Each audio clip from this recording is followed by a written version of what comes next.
தமிழகம், மேற்கு வங்கம் சட்டசபை தேர்தலுடன் அஸ்ஸாமிலும் விரைவில் தேர்தல் நடக்கவுள்ளது. அஸ்ஸாமில் 2016 முதல் பாஜ ஆளுங்கட்சியாக உள்ளது.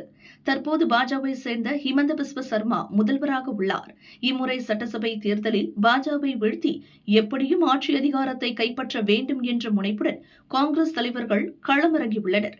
அதன் ஒரு பகுதியாக சட்டசபை தேர்தலில் காங்கிரஸ் சார்பில் போட்டியிடும் 42 வேட்பாளர்கள் அடங்கிய பட்டியலை அக்கட்சி வெளியிட்டுள்ளது.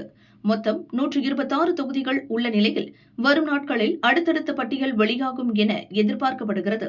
லோக்சபா எம்பியும் எதிர்க்கட்சி துணைத் தலைவராகவும் உள்ள கௌரவ் கோகோய் இம்முறை சட்டசபை தேர்தலில் ஜோராட் தொகுதியில் களம் காண்கிறார்.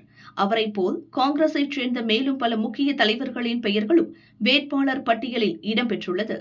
தேர்தல் தேதியே இன்னும் அறிவிக்கப்படாத நிலையில் முதல் கட்சியாக காங்கிரஸ் வேட்பாளர் பட்டியலை வெளியிட்டு தொண்டர்களை ஆச்சரியத்தில் ஆழ்த்தியுள்ளது.